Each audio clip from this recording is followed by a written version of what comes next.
I hadn't heard from David in 11 months when he sent me the message. No explanation, no small talk, just a set of GPS coordinates, a date, and don't be late. That was it. No location name, no actual address. I almost didn't go. But David had always been strange, and the way he dropped off the map after college left too many unanswered questions. Curiosity won. Stupid move. His place was buried deep in the woods outside of Tacoma. Unmarked roads, no phone signal, nothing but trees. His house was old, falling apart, and it looked like it hadn't been cleaned in years. The porch had broken boards, the windows were caked with grime, and one of the upper panes was shattered but covered in duct tape from the inside. His car was parked off to the side, but there were no lights on. I knocked, waited. The silence was off. I pushed the door, unlocked. Inside, the smell hit first. Like bleach and rotting meat had been stirred together and left to stew for days. The floors were sticky. Stains were everywhere. Not the kind from spilled wine or oil. These were dark and soaked into the wood. I called his name but got nothing. I walked deeper into the house toward the only room with light. The door was open. I stopped at the frame. David was there, sitting at a desk surrounded by screens. At least 6 of them. He didn't turn when I stepped in, just stared at the monitors. They were playing grainy videos. Some looked like old VHS footage. All showed people, alone, tied up, some screaming, some limp. He was smiling. I tried to laugh it off, told him he'd lost it, but David didn't even blink. He just reached for a notebook, scribbled something, then stood and walked past me without saying a word.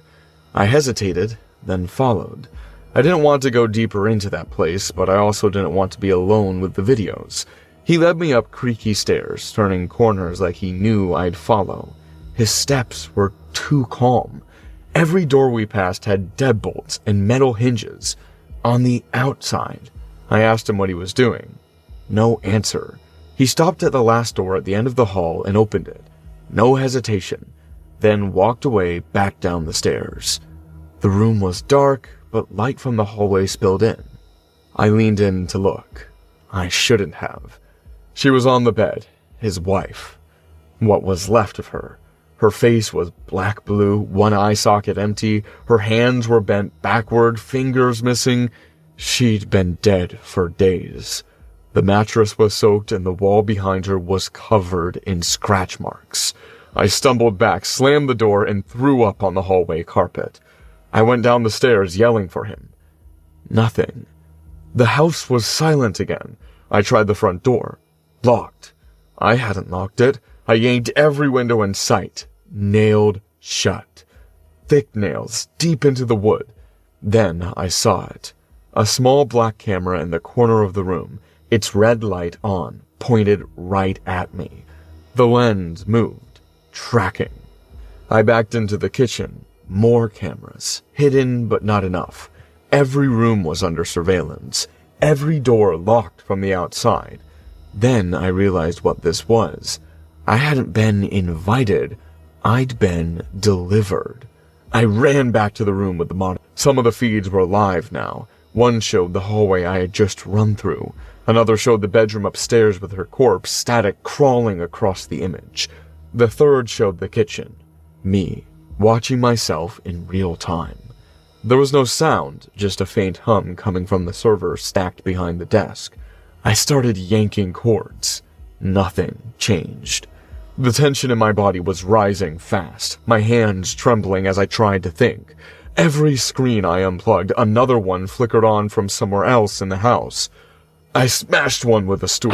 Its image blinked and reappeared on the screen to the left. I shouted for David, screamed at the cameras, but there was no reply. Just the click of something unlocking behind me. I turned. A closet door creaked open. Nothing inside but a single small speaker. Then David's voice came through. Calm, cold, like he was reading a bedtime story. He said I was now part of the feed, that I'd been chosen, that his viewers had paid a lot for tonight's stream. I shouted back, told him to go to hell. He laughed. said I should smile more. Then he began reading comments, real ones, from people watching. One said, make him crawl. Another said, let him scream first. He was performing, not for me, for them. His voice sharpened. He told me if I ran, they'd see more. If I fought, they'd pay more. Then the lights cut out. Total darkness, except for the monitors still glowing. The house went quiet again. Not silent, quiet in a different way. The kind of quiet that breathes with you. I moved fast, stepping away from the monitors and into the hallway, feeling the walls for anything I could use. I found a fire extinguisher under the sink. That was it. No weapons, no phone, nothing. Then I heard the footsteps. Slow, measured, coming from above. I backed into the pantry and crouched, clutching the extinguisher like it would help. I didn't blink. His steps moved across the ceiling, then stopped. I waited, my muscles locked up from holding still so long. Then came a sound I can't forget. A dragging chain, clinking against wood, followed by a door creaking open. He spoke again, but this time not through the speaker. He was closer, said he had a surprise for me, that it was time to play, that if I could survive for 15 minutes, the door would unlock. Said the viewers liked games with rules. Then he started a countdown. I don't know if it was real or if he made it up. Either way, I started running. I made it to the back room. It was empty except for a cage in the corner and hooks on the ceiling. Blood still wet on the drain. I grabbed a metal pipe. It was slippery, cold. Then I heard him laugh from the hallway. The lights turned red. He was coming. I tried to stay low, moved through the rooms fast, staying out of sight from the cameras. I found a broken mirror and used a shard as a blade. Pathetic, but it felt better than nothing. His voice came over the speaker again, playful now. He said I reminded him of a dog he once tortured. That the dog begged, too. That it didn't help. He kicked the door open. I heard it slam into the wall. He was coming through rooms faster now. The cameras followed me wherever I went. I could hear the viewers in my head like they were whispering right behind me. I reached the basement stairs and ran down. It was colder than the rest of the house. Darker, too. The basement was worse than I could have imagined. Chains hanging from the ceiling, dried blood on the walls, racks of tapes all labeled. Some names, some just dates. There were tools, not hammers or knives, but things I couldn't even name. Hooks, saws, clamps. I found a rusted machete and held it tight. My hands were shaking. Then David appeared. He didn't run, he walked down like he owned the place. He had a knife in one hand and his phone in the other. He was filming. I screamed and rushed him. We clashed in the dark. He swung, I blocked, he cut my forearm, deep. I hit him in the ribs. He stabbed my shoulder. I jammed the machete into his thigh. He screamed, fell back. Blood everywhere. But he didn't stop. He reached for something behind him. I grabbed a chain and swung it hard across his face. It cracked against his skull. He dropped the knife and fell to the floor, twitching. I didn't wait to see if he'd get back up. I took his phone, ran upstairs, and locked the basement behind me. My blood was all over the walls. My shoulder burned like fire, but I made it to the front door. It was wide open. Red and blue lights flooded the porch. Cops yelled, guns raised. I dropped the phone and collapsed. One of them pulled me out, cuffed me, asked if I was armed. I just laughed. Didn't have the strength to talk. They went inside and found David unconscious. Found her body upstairs. Found the cameras, the tools, the whole operation. They said it was the worst live stream they'd ever seen. Over 10,000 people had tuned in, all anonymous, all gone once the feed died. His wife had been killed 4 days earlier. Her death had been part of the first stream. I had been the main event. David survived. He's in a psychiatric facility now. He doesn't talk, just stares at the walls. They said his mind broke before the arrest. Maybe before the first kill. The recordings were real. Everything on the tapes was verified. Most victims are still unidentified. They trace the feed to a private hub on the deep web, encrypted beyond belief. Law enforcement shut it down, but clones pop up every week. People still ask for the feed, still post screenshots. Some claim I was part of it, that I helped him, that I escaped too easily. I live in a motel now. Different name, different state. Every night I check under the bed, behind the door. I haven't slept a full night since. But what really gets me is this. Sometimes when I close my eyes, I hear a voice behind me. Calm, cold, reading comments that aren't supposed to exist anymore. And sometimes I feel the red light turn on. This story is based on the crimes of David Kalloch, an American man who murdered his girlfriend Amber Lynn Copeland in 2014. After killing her in their shared apartment in Port Orchard, Washington, he photographed her body and uploaded the images to a forum associated with the deep web. The photos were accompanied by chilling messages hinting at future murders. Kalloch fled the scene and triggered a multi-state manhunt before finally turning himself in. He was convicted of murder and sentenced to 82 years in prison. What most people don't know is that Kalloch wasn't acting alone. Behind the viral headlines and the trial, some details were never made public, including a live stream known among deep web users as The Feed. Witnesses, videos, and fragments of conversations point to a setup far more disturbing than a single murder. This story follows one of the few survivors tied to Kalloch's circle, someone who got too close, saw too much, and barely made it out alive. Hey guys, I'm Zach Anderson. Today, I'm going to tell you about a horrible incident that happened to me when I browsed the deep web. This incident happened to me a few years back, when COVID-19 hit. As a professional chef working in an up-and-coming restaurant in Seattle, I was jobless overnight. Like all the restaurants, I was shut down due to the widespread disease. For about a month, I did nothing, waited for the world to restart. But we all know how that went. By month 3, I was struggling to pay rent and basic utilities. That's when a friend of mine suggested me to explore the world of social media. She told me how much I can do as a chef creating content for various social media platforms. My small rented apartment had a modular kitchen where I could shoot videos. But when I did my research, I realized that there were several chefs sharing their recipes and culinary talent with the world already. I did not want to be another name on the endless list. So I did some digging and decided to take a route less traveled. I decided to become a reaction chef, not just any reaction chef. I decided to test our rare exotic meat and react to it, comment on its flavor, taste, texture, and the way it was cooked, and give my expert opinion. So for my first video, I hunted a dove and cooked it myself, and made a video of me tasting it. I don't know how or what exactly excited people about my content, but I was an overnight success. I know it's tough to become successful by just posting one video on social media, but somehow, I had done it. Maybe it was the boredom people felt that attracted them to my content, but I knew from the get-go that this could be something big.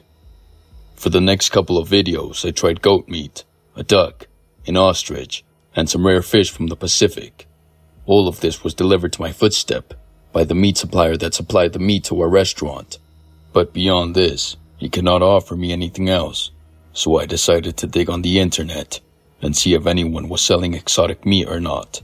Somehow, in the wee hours of the morning, when I was fueled up on coffee, I stumbled on the deep web. There was a forum there, where people from all around the world spoke about their shared experiences eating exotic meats. I thought I hit a gold mine, and immediately I became very active in the chat. After a couple of hours of getting to know some of the people there, I revealed my identity, and surprisingly, a lot of the people on the forum recognized me. That's when I received a private message. A user named Otto was texting me. His message was brief, but it caught my attention. Want to try new meat? Contact Otto3477@hotmail.com, and an email ID was given.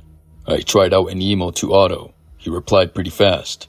and through our back and forth I gathered he owns a cafe where he not only serves coffee, but also serves exotic meat. His cafe is in Alaska, where he hunts the animals himself and serves them, and most people on the forum were either his current customers or were his customers in the past. Otto operated the forum on the deep web to vet prospective customers, and turns out I had just made it on the list. However, going to Alaska was a challenge itself. The flights weren't operating, so the only way to get there was by driving or by boat.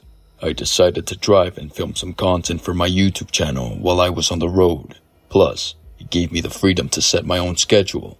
7 weeks later, I was standing in front of Otto's cafe. From the outside, it looked like any other rustic cafe you would see in a small secluded town.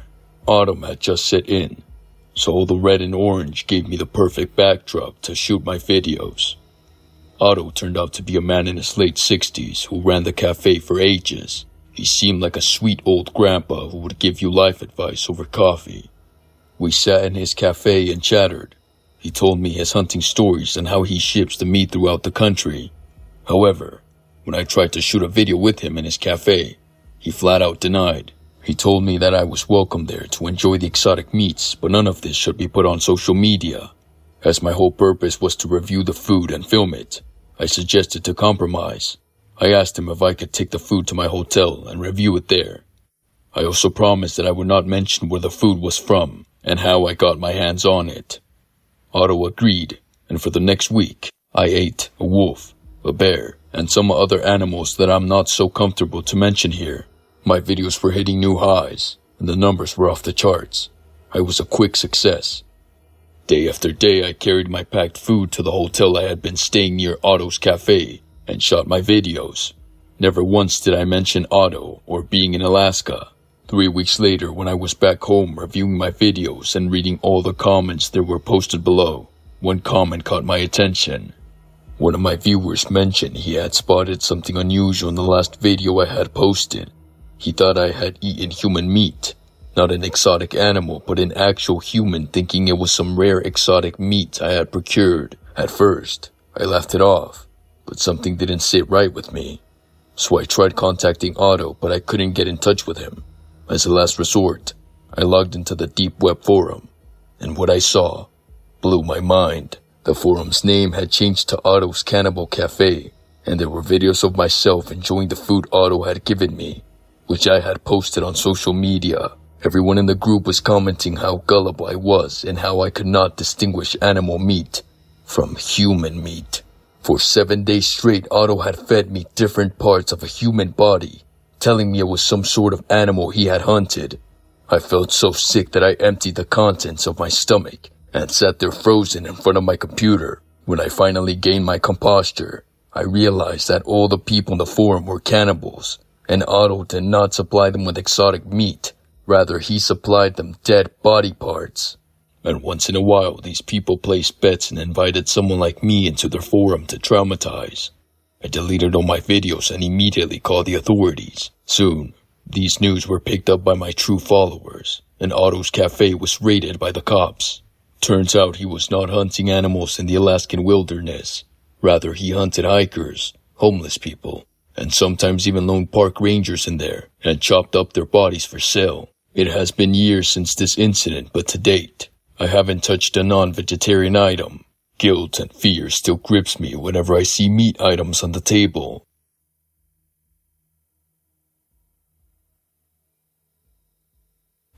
I met Victor and Igor at an internet cafe near Niblo. They look like average guys, early 20s, soft-spoken, always whispering over their phones and staring at the screen like something was pulling them in. I worked deliveries back then, and was always broke. They offered cash if I helped them move some gear to a place they were fixing outside the city. No details, just easy job, fast money. I didn't ask questions. The location was 20 meters out, abandoned road, wheat fields, no signs, no nearby houses. Their cabin was falling apart. The windows were covered with thick black plastic, the front door reinforced with welded plates. I stood outside a second too long. Igor noticed and smiled, said they had to keep the weather out. Inside, the place was stripped. No furniture, just cables running across the floors, and cameras set up on tripods. Victor pointed towards the basement, told me to bring down the last box. The stairs creaked with every step. The air was colder, smelled like rust and mold. At the bottom there was a chair, metal, bolted to the floor, chains hanging from the armrest. The concrete around it was stained, dark and layered. I froze. The walls had holes for cameras, no windows. As I turned around to ask them what the hell this was, the door above me slammed shut. A bolt clicked into place. I ran upstairs, pounded the door with both fists, screamed. They didn't answer. For maybe 10 minutes I stood there yelling. Then I stopped. No point. I checked the corners of the basement. No vents, no windows, just a chair, a drain, and the faint sound of something mechanical behind the walls. I paced, thinking maybe this was a prank, some sick joke. But then the lights dimmed, and one of the cameras switched on, red LED blinking. A screen lowered from the ceiling. It showed me above, live feed, the same basement, my body, my face. A speaker on the wall cracked, followed by Igor's voice, calm and flat, like he was reading instructions. You've been selected, don't panic, the feed is already live, they're watching. I shouted his name, yelled that this wasn't funny. No response. Then Victor spoke. His voice was lowered, more controlled. You're a lucky man. Not everyone gets to be a part of this. You've got picked. We'll show them what you can do. Don't disappoint them. My legs felt like they were trying to walk away on their own. I looked at the chair again. This wasn't a movie set. The stains weren't fake. And then I saw it. Above the drain. Small chunks of flesh still clinging to the floor. Not old. Not dry. That's when I knew I had walked into something I couldn't reason with. The speaker clicked off. A mechanical hum started behind the wall. Then a metal slot opened to my left. A box laid out on the tray. I didn't want to touch it, but I couldn't look away either. I forced it open with my foot. Inside were 3 things. A claw hammer, a folding knife, and zip ties. Beneath them was a phone with a cracked screen, already recording. I picked it up and saw the feed. Over 3,000 viewers. The comments were in Russian, English, German. Some were just emojis. Others said things like "start already" and "make him scream." The room went quiet again. For a few seconds there was nothing but the buzz of the lights. Then a hidden hatch opened on the far wall. I backed away. From the dark space, a plastic bag was dragged out. Inside it was a body. Young, male, mid-20s. His face was swollen, beaten beyond recognition, but still intact enough to see his expression. Eyes open, mouth taped, wrists zip-tied. I could see that his jaw had been dislocated. Blood covered the bag on the floor beneath him. He had died recently. Very recently. The camera zoomed in automatically, focusing on the body. Then it cut to a previous feed. Same basement. Same guy. Alive and tied to the chair. He was crying, struggling. Victor was beside him, smiling. Igor held the camera steady, not saying a word. The video lasted maybe a minute, then it froze the moment the hammer hit his temple. The comment section exploded with reactions. Some cheered, others asked for a second angle. My stomach dropped. I backed into the wall and gripped the phone like it could protect me. The speaker came on again. Igor said I had 2 options. Participate, or be next. No screaming, no begging. Just pick up the hammer and show them what I could do. I shouted back that they were sick, that I wasn't a part of this. Victor replied with one line. We know. That's what makes it better. The lights dimmed red. A metal door on the far end unlatched and opened. I was holding the hammer now, even though I didn't remember picking it up. Igor stepped through first. He wore a black ski mask, same jacket from the cafe. Camera in one hand, flashlight mounted to it. He scanned the room until the light landed on my face. Then Victor followed, slow, with a rusted ice pick in one hand and a tablet in the other. He didn't speak. He just stared at the screen, reading comments out loud. People like you, man. They want to see what you'll do when no one helps. They want to see how long you last. I charged without thinking, hammer raised. I aimed for Victor's head, but he moved fast. I missed, hit his shoulder. He stumbled back, but didn't go down. Igor rushed in and grabbed my arm, twisted until I dropped the hammer. I elbowed him in the throat and broke free. Victor swung the ice pick, missed my face by inches. I ducked, grabbed the camera from Igor's hand and smashed it into his face. He dropped. Victor screamed something in Ukrainian and then tackled me. He slammed me into the wall. He punched my rib, hard. I kneed him in the crotch and shoved him back. He grabbed the ice pick again and slashed towards my leg. It grazed me. I kicked him in the shin, grabbed the hammer, and slammed it into his forearm. I felt the bone give away. He dropped the pick. Igor pulled a second camera from his coat, filming again. His nose was broken, blood pouring, but he just kept recording. I backed into the corner, hammer raised, breathing heavy. They stood between me and the stairs. I wasn't going to win a second round. Victor pointed to the feet on the table and grinned through the blood. You're their favorite now. Let's give them the ending they want. I faked a lunge and threw the hammer towards the light fixture. It shattered the bulb. Darkness fell. They screamed. I ran, used the noise to find the far wall, found the vent I had seen earlier, barely big enough to crawl through. I climbed onto the chair, then the dead body bag. It collapsed halfway, but I managed to grip the ledge and force my way into the crawl space. It was pitch black. Fiberglass insulation ripped at my arms. I pushed forward with my elbows and knees. I could hear them below, shouting, slamming walls. At one point, Igor started stabbing upwards with a pole through the drywall. Missed me by inches. I kept crawling until I saw the faint glow through a panel. I kicked it open and dropped into the kitchen. My legs barely held up. The back door had 2 chains and a deadbolt. I pulled a butcher knife from the sink and I pried the lock until it cracked. Blood ran down my arms. My whole body was shaking. I heard footsteps upstairs. Victor's voice. You don't get to walk away. We'll find you. You're already a part of it. The door finally gave. I fell out into the wheat fields, barefoot, bleeding, sprinting into the dark. The night was silent except for the wind and my own breath. I didn't stop until I collapsed on the dirt road. A truck slowed, horn blaring. A man jumped out, yelling.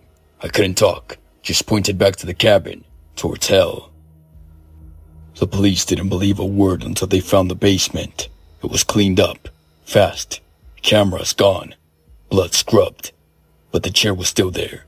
So were the scratches on the walls. The metal hatch, the tools. They found DNA from the last 3 different victims. One of them was confirmed. A man who went missing 2 weeks earlier. Victor and Igor vanished the same night. Van, phones, personal files, everything gone. The cafe shut down the next day. Their names were scrubbed from online forums. No record of the live stream exists on the surface web. But I know what I saw. People watched. Thousands of them. They cheered. They asked for more. 2 nights after I escaped, I got a message from an unknown number. No text, just a link. I didn't click it, but the preview thumbnail showed a paused video. Me, in the basement, hammer raised, blood on my face. The title was simple. Stream 21. Survivor. I left Ukraine 6 months later. I changed my name, burned the clothes I wore that night. I haven't used social media since, but sometimes I hear clicking sounds outside of my apartment. Sometimes I find USB drives left at my doorstep, all empty, all labeled with numbers. I try not to think about it, but when I sleep, I dream about the chair, the screen, the smell. I still see their faces, calm, focused, like they were never mad, just documenting something they'd done 100 times before. People say I got lucky that I escaped, but it's not over, because someone recorded it, and once you're part of a video on the deep web, you're not a person anymore. You're content. This story is based on the crimes of Viktor Sayenko and Igor Saprynyak, 2 19-year-olds from Dnipro, Ukraine, who carried out a series of brutal murders in 2007. For a single month, they killed 21 people using hammers, screwdrivers, and other tools, targeting victims at random, many of them elderly, women, and children. Several murders were filmed, including the horrific killing of 48-year-old Sergei Yatsenko, whose death was captured in a video that later circulated across hidden corners of the internet. What most people don't know is that these murders were not random acts of violence. Behind the public headlines and court footage, there were reports, videos, and survivor accounts that point to something far more coordinated. Victor and Igor were recording for a reason. They were connected to a network of deep web users obsessed with watching real violence unfold in real time. What started as snuff clips turned into full broadcasts, planned, filmed, and distributed to anonymous viewers around the world. What you're about to see comes from one of those broadcasts, one that was never meant to be found.